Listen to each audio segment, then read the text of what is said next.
La Guinée équatoriale vient de marquer un grand pas dans la lutte contre le Covid-19 sur le continent africain. En effet, la délégation conduite par le vice-ministre de la Santé, Mitoa Ondoa Yekaba, est effectivement arrivée à Madagascar, ceci afin de récupérer une cargaison de Covid organiques pour le peuple équato-guinéen. À la suite d'un entretien par visioconférence entre les présidents Obiangema Mbasogo et Andry Rajoelina, ce dernier a décidé d'offrir cette cargaison de 1,5 tonnes de Covid organique aux Équato-Guinéens, faisant de la Guinée équatoriale le premier pays à utiliser cette tisane concoctée dans les laboratoires pharmaceutiques de l'Institut malgache des recherches appliquées.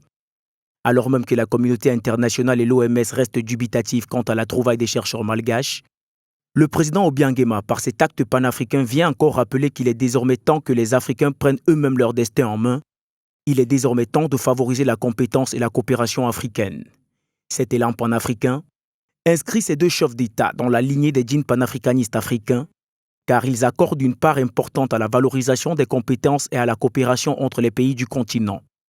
Ceci peut sans doute expliquer le rapprochement au dernier sommet Russie-Afrique de Sochi entre le président Andry Rajoelina et le PDG d'Afrique Média, quand on connaît le combat que mène cette télévision pour la libération effective de l'Afrique.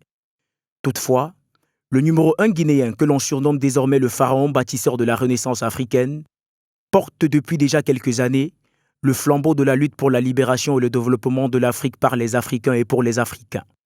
C'est dans cette optique que Mitoa Ondo, au nom du président Obiang, a exprimé sa reconnaissance et son soutien à l'endroit de la nation et des chercheurs malagasy pour les efforts fournis ayant permis de trouver ce remède curatif et préventif contre le coronavirus.